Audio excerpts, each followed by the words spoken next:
પેટ્રોલની લાઈનમાં લાગ્યા તે તો ઠીક છે, પરંતુ આવનારા ટાઈમની અંદર ભોજન લેવા લાઈનમાં લાગવું ન પડે.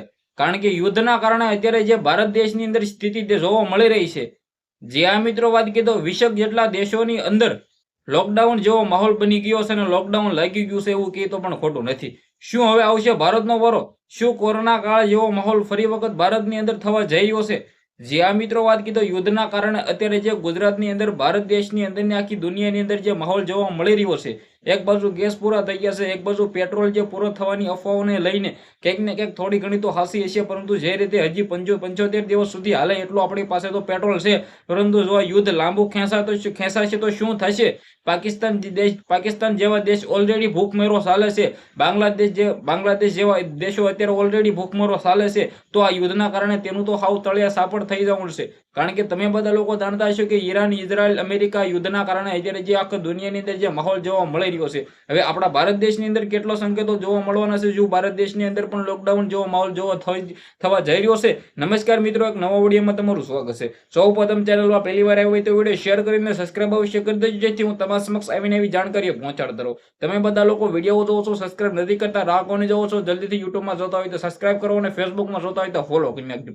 ઈરાન, ઇઝરાયલ, અમેરિકા યુદ્ધના કારણે અત્યારે આખા દેશની અંદર નહીં, આખા દુનિયાની અંદર જે માહોલ છે, સૌપ્રથમ તમને બધા લોકોને હું જણાવું તો ભાઈ આપણો જે ગેસનો જથ્થો છે અને ત્યારબાદ પેટ્રોલનો જથ્થો છે, આ બધો જથ્થો એ બાજુથી જ આવે છે, એ સાઈડથી જ આવે છે. હવે યુદ્ધના કારણે ક્યાંક ને ક્યાંક જહાજો બંધ અને રસ્તાઓ બંધના કારણે આવક જાવક થતી બંધ થઈ ગઈ છે, અને આમના કારણે સૌથી વધારે મુશ્કેલીઓ આપણા દેશોની અંદર થઈ રહી છે. આમની અંદર આપણે વાત કરીએ તો શ્રીલંકાથી લઈને પાકિસ્તાનથી લઈને બાંગ્લાદેશથી લઈને ઘણા બધા દેશોની અંદર ભાઈઓ હપ્તાની અંદર ખાલી 4 દિવસ જ કામ કરવાનું બાકી, રજાઓ અને હોમ વર્ક થઈ ગયું છે, એટલે ઘરે કામ કરવાનું થઈ ગયું છે ને ગેસ ઓછો બાળવાનું કહી દીધું છે, ને ત્યારબાદ પેટ્રોલની પણ કમી અત્યારે દેશોની અંદર જોવા મળી રહી છે.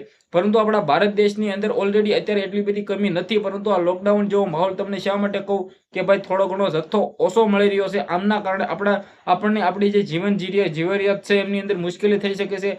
હાલ ગામડાઓની અંદર લોકો રહેતા હોય છે એને તો કોઈ પણ પ્રકારનો પ્રોબ્લેમ નથી રહેતો, તેનો તો ભાઈ ઈંધણ મળી જશે, પરંતુ જે શહેરની અંદર રહેશે તેને ગેસનો પ્રોબ્લેમ રહેશે. ગેસ બાટલાઓ નહીં આવે તો ક્યાંક ને ક્યાંક પોતે ખાશે ક્યાંથી? હવે આ મુદ્દે હું તમને બધા લોકોને કહું તો શું આવનારા ટાઈમની અંદર લોકોને જમવા માટે પણ લાઈનો લાગી શકે છે?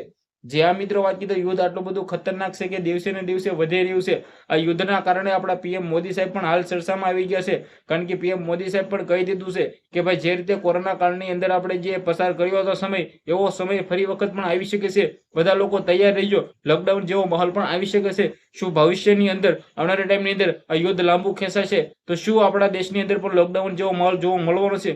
બિલકુલ કંઈક ને કંઈક આપણે સાવચેતી રાખવાની જરૂર છે, સાવધાન રહેવાની જરૂર છે, કારણ કે ઈરાન, ઇઝરાયલ, અમેરિકા આ વોરની અંદર જે અત્યારે દેશની અંદર જે ઘટનાઓ ચાલી રહી છે, અમદાવાદની અંદર હોય, આપણા સુરતની અંદર હોય, ગુજરાતની અંદર હોય, કે જે રીતે ભાઈઓ વાત કરીએ તો એક પછી એક પેટ્રોલની લાઈનો તમે બધા લોકોએ પેટ્રોલ પંપની અંદર જોઈ છે, પરંતુ આવનારા ટાઈમની અંદર શું હકીકતના કારણે પેટ્રોલ ખૂટવાનું છે, જે પણ થશે કંઈક ને કંઈક જોઈએ જેવું થવાનું છે, તો વિડીયો શેર કરી, ફોલો કરી, સબસ્ક્રાઇબ અવશ્ય કરી દેજો, જેથી હું તમારા સમક્ષ આવનારા ટાઈમની અંદર પલે અપડેટો લાવતા રહું. અત્યારે કોઈ પણ લોકોએ ભારત દેશની અંદર ગભરાવાની જરૂર નથી. ઓલરેડી 3-4 મહિના ચાલે એટલો જથ્થો તો આપણી પાસે પડ્યો છે.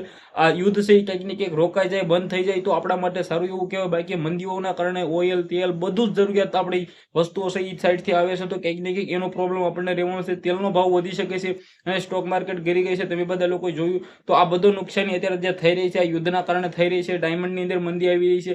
ભારત માટે કંઈક ને કંઈક થોડી ઘણી મુશ્કેલી કહેવાય, પરંતુ એટલી બધી ડરવાની જરૂર નથી જેટલી તમે બધા લોકો વિચારી રહ્યા છો. વિડીયો શેર કરો, ફોલો કરો, સબસ્ક્રાઇબ અવશ્ય કરી દેજો. આજના વિડીયોમાં ત્યાર જ માહિતી આપણે એક નવો વિડીયો મળી જશે. બધા લોકોને દિલથી ધન્યવાદ. જય હિન્દ, જય ભારત.